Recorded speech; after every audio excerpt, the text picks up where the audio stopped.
সাহাবাদের যুগে ফজরের অনেক গুরুত্ব ছিল। দৃষ্টান্ত, রাসূলুল্লাহ সাল্লাল্লাহু আলাইহি সাল্লামের এক সাহাবী ছিলেন, নাম হারেসা ইবনে নুমান। ওই সাহাবী শেষ বয়সে অন্ধ হয়ে গেছিলেন। অন্ধ হয়ে যাওয়ার কারণে ওনার চোখের পাওয়ার একেবারে লোপ হয়ে গেছিল। ওনার জন্য ফজরের নামাজ জামাতের সাথে না ছুটে উনি মসজিদ থেকে ঘর পর্যন্ত একটা রশি বাঁধছেন। এই রশি দিয়ে ধরে ধরে তিনি মসজিদে চলে যেতেন। 4 নাম্বার দৃষ্টান্ত, হযরত আবু দারদা রাদিয়াল্লাহু তাআলা আনহু শুআবুল ঈমানের মধ্যে নিয়ে আসছে। আবু দারদা রাদিয়াল্লাহু তাআলা আনহু যেই অসুস্থতায় মৃত্যুবরণ করলেন, সেই অসুস্থতার সময় তিনি ওনার পরিবারকে ডাকলেন, ডেকে বললেন, ইহমিলুনি, তোমরা আমাকে উঠাও, আখরিজুনি, আমাকে বের করো, ফাহামালুহু ফাআখরাজু, মানুষ ওনাদেরকে উঠাইলেন, ওনাকে বের করলেন। বের করার পরে উনি ওনার পরিবারকে বলতেছেন, হাফিজু আলা হাতাইনিস সালাতাইন, এই 2টা নামাজকে বিশেষভাবে তোমরা যত্ন দিয়ে আদায় করবা। ইশারের নামাজ, ফজরের নামাজ। ইশারের নামাজ, ফজরের, বলেন এশারের নামাজ, ফজরের নামাজ। কথা বলতে শুনতেছেন না আপনারা? আওয়াজ বেশি। ইশারের নামাজ, ফজরের নামাজ, এই 2 নামাজকে তোমরা বিশেষভাবে গুরুত্ব দিয়ে আদায় করবে। এই 4টা দৃষ্টান্ত দিলাম সাহাবাদের পক্ষ থেকে ফজরের নামাজের গুরুত্ব বোঝানোর জন্য।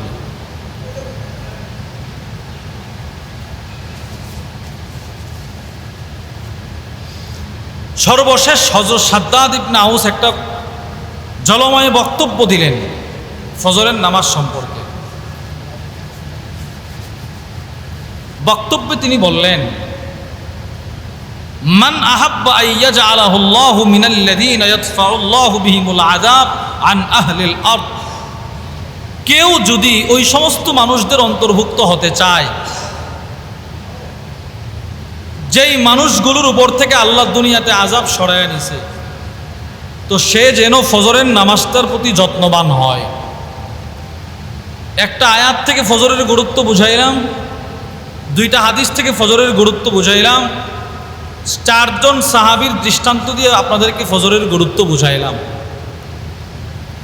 আল্লাহ জানে কতদূর বুঝছেন, যেহেতু আলোচনা অস্পষ্ট হচ্ছে, আমি নিজেই আমার কথা শুনতেছি না। এবার এই ফজরের নামাজের ফজিলত, পৃথিবীর সব কাজের কিছু ভূমিকা আছে, ভূমিকা ঠিক ওই রকম ফজরের নামাজেরও ভূমিকা আছে। ফজরের নামাজের 1 নাম্বার ভূমিকা হচ্ছে আজান। ফজরের নামাজের 2 নাম্বার ভূমিকা হচ্ছে উজু। ফজরের নামাজের 1 নাম্বার ভূমিকা কি? আজান। বলেন 1 নাম্বার ভূমিকা কি? আজান। 2 নাম্বার ভূমিকা উজু, 3 নাম্বার সুন্নত, 4 নাম্বার ফজরের নামাজ। পৃথিবীর সব কাজের কিছু না কিছু ভূমিকা আছে। বিবাহ শাদীর একটা ভূমিকা আছে, মাহফিলেরও একটা ভূমিকা আছে। ঠিক ওই রকম ফজরের 1 নাম্বার ভূমিকা আজান। রব্বুল আলামিন যেই ব্যক্তি ফজরের নামাজ পড়তে ইচ্ছা পোষণ করে, ওই লোকের জন্য ফজরের আজানে আল্লাহ তাআলা কিছু লোভনীয় অফার রেখে দিয়েছেন। এই অফারগুলো কেউ যদি লুফে নিতে পারে, লোকটা মৃত্যুর সাথে সাথে জান্নাতে চলে যাবে। একটা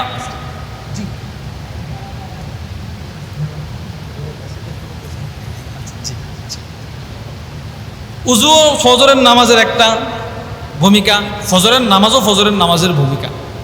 সংক্ষিপ্ত সময়ে 2টা কথা বলে শেষ করে দিই। ফজরের নামাজের 3য় ভূমিকা হচ্ছে সুন্নত। আল্লাহর রসুল বলেন, ফজরের নামাজের 2 রাকাত সুন্নতের দাম, মুসলিম শরীফের হাদিস, আমার কাছে গোটা পৃথিবীর চাইতে শ্রেষ্ঠ। আমরা যদি ফজরের নামাজ পড়তে আসি তো প্রথমে সুন্নত পড়বো ইনশাআল্লাহ। এরপরে কেউ যদি ফজরের নামাজ পড়ে, তো আল্লাহর রসুল বলেন, যেই ব্যক্তি ফজরের নামাজ জামাতের সাথে পড়বে, ফাহুয়া ফি জিম্মাতিল্লাহ, সে সরাসরি আল্লাহর জিম্মায় চলে যাবে। আল্লাহ আমাদেরকে ফজরের নামাজের গুরুত্ব যেইভাবে দিলে আল্লাহ আল্লাহ রসুল খুশি, ওইভাবে ফজরের নামাজের গুরুত্ব দেওয়ার তৌফিক দান করুন। জামাতের সাথে ফজরের নামাজ আদায় করার তৌফিক দান করুন। আল্লাহ তাআলার জিম্মায় সবসময় থাকার তৌফিক দান করুন। ইনশাআল্লাহ আমাদের মুরব্বীরা অনেকে উপস্থিত আছেন, মুরব্বীরা বয়ান করবে ইনশাআল্লাহ। বিশেষ করে আজকে যার স্মরণে দোয়ার মাহফিল, আল্লাহ পাক এই হাস্তি সহ আমাদের যত আকাবির বুজুর্গরা অন্ধকার কবরের বাসিন্দা হয়ে গেলেন, আল্লাহ ওনাদের কবরটাকে জান্নাতের টুকরা বাগান বানায় দেন, আমিন। আল্লাহ আমাদের সকলকে যে কথাগুলো বললাম সেই কথাগুলোর উপর আমল করার তৌফিক দান করুন। ওমা আলাইনা ইল্লাল বালাগ। আসসালামু আলাইকুম ওয়া রাহমাতুল্লাহি ওয়া বারাকাতুহু।